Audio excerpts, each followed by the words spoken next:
স্বাগতম বন্ধুরা। আজ আমরা আলোচনা করব এমন একটি বই নিয়ে যা শুধু আপনার টাকা নয়, আপনার পুরো জীবনকে নতুনভাবে দেখতে শেখাবে। বইটির নাম your money or your life, লেখক ভিকি রবিন আর জো ডোমিঙ্গুয়েজ। হ্যাঁ, একদম ঠিক বলেছেন। এই বইকে অনেকেই ফাইন্যান্সিয়াল ফ্রিডম বা আর্থিক স্বাধীনতার বাইবেল বলে থাকেন। এখানে দেখানো হয়েছে কিভাবে টাকা আসলে আমাদের লাইফ এনার্জি বা জীবনের সময়কে রিপ্রেজেন্ট করে। আমরা যখন কাজ করি তখন শুধু টাকা পাই না, আমরা আসলে আমাদের সময় আর এনার্জি দিয়ে সেই টাকা আয় করি। মানে প্রতিটি টাকার ভেতরে লুকিয়ে আছে আমাদের জীবন। তাহলে প্রশ্ন হল, আমরা কি সেই টাকাকে এমনভাবে ব্যবহার করছি যেটা সত্যিই আমাদের আনন্দ আর শান্তি দিচ্ছে, নাকি শুধু খরচ করছি অচিন্তিতভাবে? স্টেপ ১, অতীতের সাথে শান্তি করুন। জীবনে মোট কত টাকা আয় করেছেন আর কোথায় খরচ হয়েছে একবার হিসাব করুন। স্টেপ ২, বর্তমানে আসুন প্রতিদিনের প্রতিটি খরচ লিখে রাখুন, ছোট হোক বা বড়। এতে পরিষ্কার হবে টাকা কোথায় যাচ্ছে। স্টেপ ৩, কোথায় যায় টাকা? খরচগুলো ক্যাটাগরিতে ভাগ করুন: খাদ্য, বাসা, বিনোদন, বিল ইত্যাদি। তারপর দেখুন আসলেই কি এগুলো সুখ দিচ্ছে। স্টেপ ৪, কতটুকু যথেষ্ট? আপনার জীবনে এনভ মানে কি সেটা নির্ধারণ করুন। অযথা ভোগবাদে সুখ নেই।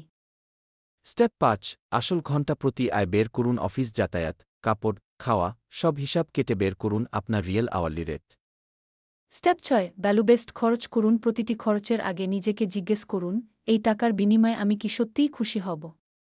স্টেপ ৭, আয় বাড়ান, খরচ কমান। আপনার লাইফস্টাইল নষ্ট না করে আয় বাড়ানোর পথ খুঁজুন, আবার অপ্রয়োজনীয় খরচ কমান। Step ৮, crossover point. যখন আপনার ইনভেস্টমেন্ট থেকে আসা আয় মাসিক খরচ কভার করবে, তখনই আসবে সেই কাঙ্ক্ষিত পয়েন্ট। Step ৯, financial independence. এই পর্যায়ে গিয়ে আর চাকরির ওপর নির্ভর করতে হবে না। তখন কাজ করবেন শুধু আনন্দ আর উদ্দেশ্যের জন্য। দেখলেন তো, বইটির শিক্ষা আসলে খুব সোজা। টাকা হলো কাগজ না, এটা আমাদের জীবনের সময় আর এনার্জির প্রতিফলন। আর সত্যিকারের ফাইন্যান্সিয়াল ফ্রিডম মানে ধনী হওয়া নয়, বরং নিজের জীবনের জন্য যথেষ্ট থাকা। তো বন্ধুরা, এই ছিল ইয়োর মানি ও ইয়োর লাইফ বইয়ের মূল সারাংশ। আশা করি আপনাদের ভালো লেগেছে। মনে রাখবেন, টাকার আসল উদ্দেশ্য হল স্বাধীনতা, শুধু খরচ নয়। আর হ্যাঁ, যদি এই ধরনের আরও ফাইন্যান্স ও লাইফ হ্যাক ভিডিও দেখতে চান, তাহলে চ্যানেলটি সাবস্ক্রাইব করুন। লাইক আর শেয়ার করতে ভুলবেন না।